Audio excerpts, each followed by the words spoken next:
నువ్వు దేన్ని చూసి గర్వపడుతున్నావు? నీ ఆస్తి అంతస్తు చూసా, నీ అందమైన ముఖార విందం చూసా, సమాజంలో నీకున్న గౌరవం చూసా? అవన్నీ క్షణిక మాత్రం మిత్రమా.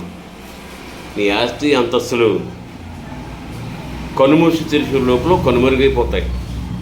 నీ అందమైన శరీరం ఏదన్నా అనారోగ్యం వచ్చి నువ్వు మరణిస్తే చిటికడు బూడిదగా మారుతుంది.